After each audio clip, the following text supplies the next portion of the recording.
Hello વિદ્યાર્થી મિત્રો, આજે આપણે ધોરણ 7 ગુજરાતી જે 2024માં નવું પાઠ્યપુસ્તક આવ્યું છે એ પાઠ્યપુસ્તકનો પાઠ 6 અવિરામ યુદ્ધ એ પાઠની સમજૂતી જોઈ રહ્યા છીએ. તો સૌપ્રથમ આપણે લેખકનો પરિચય મેળવીશું. લેખકનું નામ છે ધૂમકેતુ. ગૌરીશંકર જોશી એટલે કે ધૂમકેતુનો જન્મ રાજકોટ જિલ્લાના વીરપુરમાં થયો હતો. તેમના પિતાનું નામ ગોવર્ધન રામ હતું. તેઓ વાર્તાકાર તરીકે જાણીતા છે. તેમની વાર્તાઓ તડખા મંડળમાં સમાયેલી છે.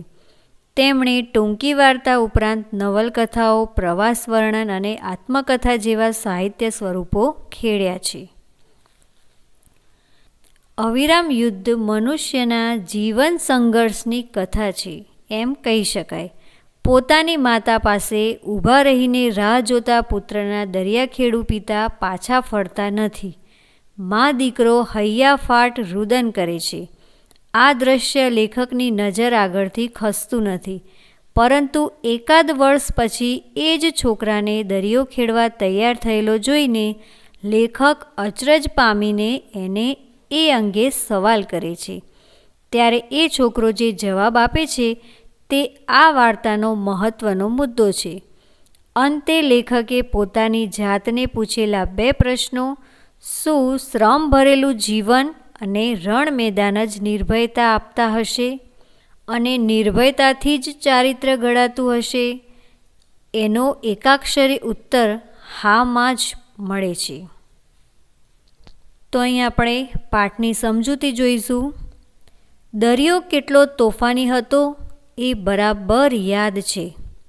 મેલા ડહોળા પાણીના ડુંગર જેવડા મોજા ઉપરા ઉપરી ચાલ્યા આવતા હતા અને ખડકની સાથે પછડાઈને જાણે પાણીનો પણ લોટ થઈ જતો હોય તેમ નીચે પથરાતા હતા. એક જગ્યાએ તો ખડકમાં ઊંડી ખો હતી. તો અહીં ખો એટલે કે ઊંડી ખીણ થઈ જાય અથવા તો પાણીના લીધે જે કોતર બની જાય તેની વાત કરે છે. એમાં પાણી ધસારા બંધ ચાલ્યું જતું અને એક ક્ષણમાં તોપ જેવો અવાજ કરીને પાછું નીકળે. સામેના ખડક સાથે પછડાઈ ઊંચે ઉડી રચકણ જેવું બનીને બીજી ક્ષણમાં નીચે પડતું હતું. રાક્ષસની ચીસો હોય તેમ પવન સુસવાટા બોલાવતો હતો. મોજા ઉછળીને ખડકમાં પછડાઈને મોટા ધૂબ અવાજ સાથે ધસારા બંધ પાછા દોડતા હતા. સાંજની ધૂસર જામતી આવતી હતી. તો અહીંયા ધૂસર એટલે કે ધૂળના રંગનું જે વાતાવરણ બને છે એને ધૂસર કહે છે. અને દેવ દાનવના યુદ્ધ જેવો દરિયાના પ્રચંડ મોજાનો અવાજ અંધકારને લીધે વધારે ને વધારે ભયંકર બનતો હતો. એવી સાંજે દરિયા કિનારે માત્ર એક જ સ્ત્રી પોતાના છોકરા સાથે ઊભી હતી. હંમેશા દરિયા કિનારે જ ફરવાનો શોખ હોવાથી મને ખબર હતી કે દરિયો આટલાવામાં બહુ તોફાની ગણાય છે. માછીમારના કુટુંબના માણસો ટોળે મળીને દરિયા પાર ગયેલા પોતાના આદમીઓની રાહ જોતા ઊભા રહે છે. તે સ્થળ અહીંથી ઘણું દૂર હતું. સહજ જ મારા પગલાં એમના તરફ વળ્યા. મને જોતા છતાં દેખતા ન હોય તેમ બંને મીટ માંડીને દરિયા તરફ જોઈ રહ્યા હતા. તો મીટ માંડવી એટલે કે એકી નજરે જોઈ રહેવું. તો તે બંને એક જ નજરે જોઈ રહ્યા હતા કે ક્યારે પોતાની નાવ પાછી આવે. છોકરો ખુશીમાં આવીને ઊંચો ઉછળ્યો અને આવી કહીને કૂદવા લાગ્યો. મેં દરિયા ઉપર દ્રષ્ટિ કરી તો દૂર ઝાંખા અંધકારમાં એ નાની સરખી હોડકી હિમાલય જેવડા મોજા ઉપર ચડીને નીચે પછડાતી ને પવનના ઝપાટાથી હાલક ડોલક થતી નજરે ચડી. તો અહીં દૂર એક હોડકી દેખાય છે અને એ જોઈ અને છોકરો ખુશ થઈ જાય છે કે આવી મારા પિતાની હોડકી પાછી આવી. જેવો આનંદ આવ્યો તેવો જ ગયો હોય તેમ મા દીકરો બંને અત્યંત ચિંતાતુર ચહેરે એકીટશે માણસનું અને કુદરતનું તુમુલ યુદ્ધ નિરખી રહ્યા. એટલે કે જે આનંદ હતો એ ઓસરી ગયો હતો, કારણ કે હવે બંને આ ઉછળતા મોજાને જોઈને અત્યંત ચિંતાતુર એટલે કે ખૂબ જ ચિંતા કરવા લાગ્યા કે હવે શું થશે. અને અહીં એક શબ્દ આવ્યો છે કે તુમુલ યુદ્ધ. તો તુમુલ એટલે કે ખૂબ જ ભયંકર યુદ્ધ નિરખી રહ્યા. અને બીજી ક્ષણે તો જેમ તીર જાય તેમ છોકરો બૂમાબૂમ કરતો હંમેશ ઉતરવાના કિનારા તરફ દોડ્યો. ત્યાં માણસોની ઠઠ જામી હતી. ઠઠ જામવી એટલે કે ત્યાં માણસોની ભીડ હતી. હોડી એટલી દૂર હતી, પવનનો ઝપાટો એટલો આકરો હતો, દરિયાનો વેગ એટલો ભયંકર હતો. સુસવાટા એવા ભયાનક હતા કે ભેગા મળેલામાંથી કોઈ પણ પેલી હોડીની મદદે જવા તૈયાર નહોતું. છોકરો બૂમાબૂમ કરતો એ ટોળામાં પહોંચ્યો. પવનનો એકે એક સપાટો હોડીને ઊંધી વાળીને હિમાલયના ડુંગર ઉપરથી જાણે નીચે ફેંકતો હોય તેમ હોડીને અફાળી રહ્યો હતો. માણસનું બળ થાક્યું હતું, કુદરતનું બળ વધતું હતું. આખા ટોળાને આવી જાઓ એમ આહવાન કરતો હોય તેમ દરિયો વધારે ને વધારે પ્રચંડ બનતો હતો. તો અહીં દરિયો પણ જાણે કે માણસોને આહવાન એટલે કે પડકાર ફેંકતો હોય કે આવી જાઓ, એ રીતે દરિયો ખૂબ જ તોફાની બન્યો હતો. આ રુદ્ર રૂપ હવે ક્યાં અટકશે એ કહેવું જ મુશ્કેલ હતું. હોડી અને માણસ પરાજય ઉપર પરાજય સહી રહ્યા હતા. પછાટ ઉપર બીજી પછાટ ને તરત ત્રીજી, એમ એક પછી એક પરંપરા ચાલી હતી. સુસવાટા કરતા જાણે રાક્ષસ ગર્જના કરતો હોય એવા ભયંકર અવાજે આકાશ પાતાળ વિંધી નાખતા પવનના એક ઝપાટે હોડીને અને માણસને જુદા કરી નાખ્યા. અને જાણે આ કૃત્યની જ રાહ જોતું હોય તેમ એક પ્રચંડ મોજાએ બંનેને દૂર દૂર ફેંકી દીધા, જીવનને અને જીવનના આધારને. બધા જાણે સમજી ગયા હોય કે દરિયો ભોગ લેશે જ તેમ તદ્દન શાંત બની ગયા. બળતી હૃદયે, લાચાર મનોદશાએ તુમુલ યુદ્ધનું છેલ્લું પ્રકરણ જોઈ રહ્યા. મનુષ્ય થાક્યો હતો, એનો બધો પ્રયત્ન વ્યર્થ જતો હતો. હવે ડૂબવું છે તો છેવટે કાંઠા તરફ જોઈને જ ડૂબવું, એટલો જ આશાતંતુ બાજી રહ્યો. મનુષ્ય હાર્યો, દરિયો જીત્યો. ટોળામાંથી રુદનના અનેક સ્વરો છૂટ્યા. પેલા મા દીકરાનું હૈયું ફાટે તેવું કરુણ આક્રંદ પોતાના પ્રચંડ અવાજથી દાબી દેતો દરિયો વધારે ને વધારે ભયંકર બનતો ગયો. એક કરુણ ભયંકર દૃશ્ય ઘણા દિવસ સુધી કાંઠા પર ને કાંઠા પર ભટકતું હોય તેમ જ્યારે જ્યારે હું ફરવા નીકળું ત્યારે નજર આગળ ખડું થઈ જતું હતું. લગભગ એકાદ વર્ષ વહી ગયું હશે. તો આ જે ઘટના બની એનું એકાદ વર્ષ વહી ગયું, એટલે કે એકાદ વર્ષ પછીની આ વાત છે. એક સવારે વહેલો ફરવા નીકળ્યો. દરિયા કિનારે ભીનાશ જામી હતી. બધે આછી ધૂંસર જેવું લાગતું હતું.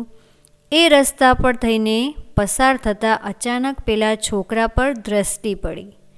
તે દિવસે તેણે કરેલું આક્રંદ, મારેલા પછાડાને દોડા દોડીને જાણે દરિયા વચ્ચેથી હળી કાઢીને બાપને મળવા જાઉં એવી એણે બતાવેલી ઘેલછા, બધા દ્રશ્યો નજર આગળ તરી આવ્યા. તે દિવસે એ એવું રડ્યો હશે કે દરિયો પથરાનો હોત તોય પીગળી જાત. મને હળી કાઢવા દો, હું દોડીને મારા બાપને બચાવી લાવું, મને હળી કાઢવા દો. એ જ એની ધૂન હતી. મારી પ્રચંડતાને પણ કુછ નહીં ગણનાર આવડો નાનો છોકરો નીકળ્યો. એ જોઈને કદાચ દરિયાને શરમ થઈ હશે. આજે એ પોતાનું હોડકું તૈયાર કરી રહ્યો હતો. એની મા પણ એની પાસે ઊભી હોય એમ લાગ્યું. હું આગળ વધ્યો. કેમ દોસ્ત, ઓળખાણ પડી કે? તેણે મારી સામે જોયું પણ મને ઓળખ્યો નહીં, એટલે પોતાના કામમાં મશગુલ બની ગયો. તો મશગુલ એટલે કે તલ્લીન બની ગયો અને ફરીથી એ પોતાનું કામ કરવા લાગ્યો. આ તમે માછીમાર આવા કેવા? હજી તારો બાપ તોફાનમાં સપડાયો હતો એ નજર સામે દેખાય છે. ત્યાં તો તું પાછું એને એ ધંધો લઈને બેઠો. તે ઘણીવાર બોલ્યો નહીં. પોતાના કામમાંથી નવરો થઈને મારી સામે ઊભો રહ્યો. સાહેબ, ભગવાને આ ધંધો સોંપ્યો છે.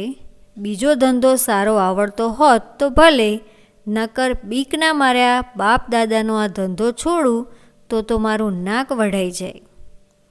પણ દરિયાનું તોફાન સાંભળે છે તે દિવસ? અરે મારા સાહેબ, દરિયાને તોફાન કરતાં આવડે છે ને ભગવાનને બચાવતા નથી આવડતું? મારો બાપ એ તોફાનોમાં મર્યો. મારા બાપનો બાપ પણ દરિયામાં જ મર્યો. અને મારું થવાનું હોય એ થાય, પણ બીકનો માર્યો દરિયામાંથી પાછો પડું તો આ મારી મા જોઈ એનું નામ જ લાજે ને.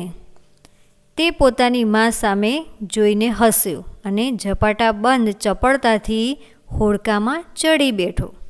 લ્યો રામ રામ, સાંજે ફરવા આવશો કે?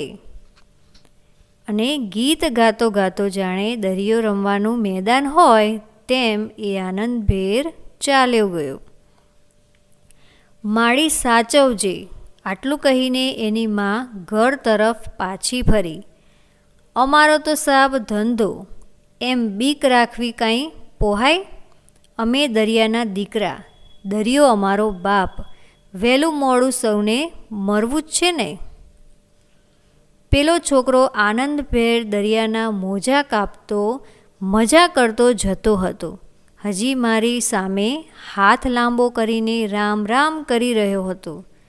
હું એકી ટશે દરિયો, હોડી, છોકરો ને અનેક મછવા જોઈ રહ્યો.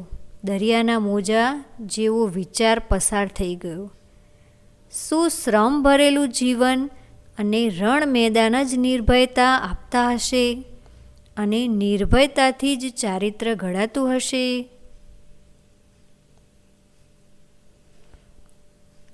શબ્દાર્થ: અવિરામ એટલે કે અટક્યા વિનાનું, અતળ ઊંડું, તળિયા વિનાનું, પ્રચંડ ભયંકર બિહામણું, ડરામણું, આટલાવામાં એટલે કે આટલા પવનમાં, મીટ નજર દ્રષ્ટિ, એકી ટશે લગાતાર એક નજરે ટગર ટગર, તુમુલ ભયંકર, ખો એટલે ખાઈ અથવા ખીણ, કોતર, આકરું કઠણ મુશ્કેલ, ઠઠ એટલે ભીડ, ગીર્દી અથવા ટોળું, આક્રંદ રુદન વિલાપ રડવું, અફાળવું એટલે કે અથડાવવું ભટકાવવું, કળવું સમજવું ધારવું, પછાટ એટલે કે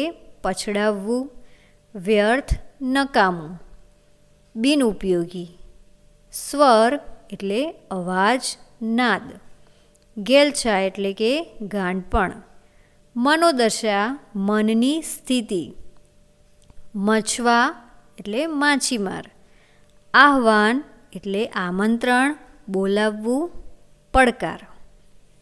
તો અહીં આપણે આ પાઠની સમજૂતી પૂર્ણ કરી. આ વિડીયો તમને કેવો લાગ્યો અમને જરૂરથી જણાવજો અને અમારી ચેનલને સબસ્ક્રાઈબ ના કરી હોય તો સબસ્ક્રાઈબ કરી દેજો. ધન્યવાદ.